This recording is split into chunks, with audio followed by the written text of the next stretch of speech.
انا وابني وطلعت في الليل للخيمه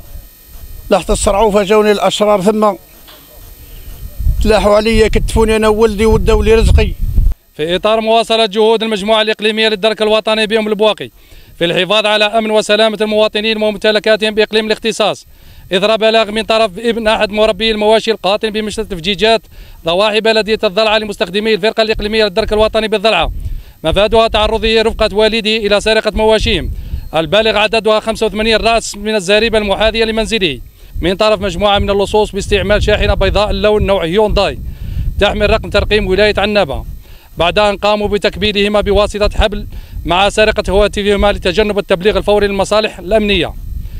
بعد تلقي البلاغ تم على الفور تشكيل دوريه من طرف ذات الفرقه وتعميم المعلومه من طرف مركز العمليات للمجموعه الاقليميه للدرك الوطني بأم البواقي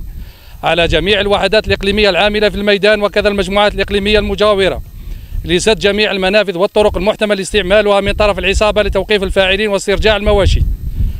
ليتم في نفس اليوم على الساعة 7:30 صباحا توقيف سائق الشاحنة واسترجاع المواشي المسروقة على مستوى الحدود الإقليمية لولاية أم البواقي مع ولاية قالمة بالتنسيق مع وحدات المجموعة الإقليمية للدرك الوطني بقالمة.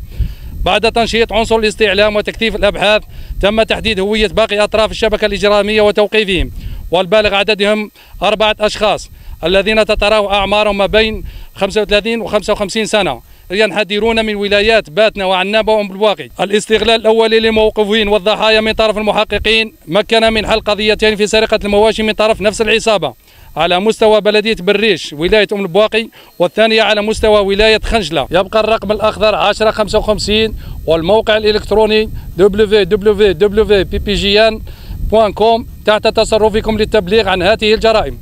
رحنا للدرك وبلغنا وجراو معانا وتعبوا ورجعوا لنا رزقنا والحمد لله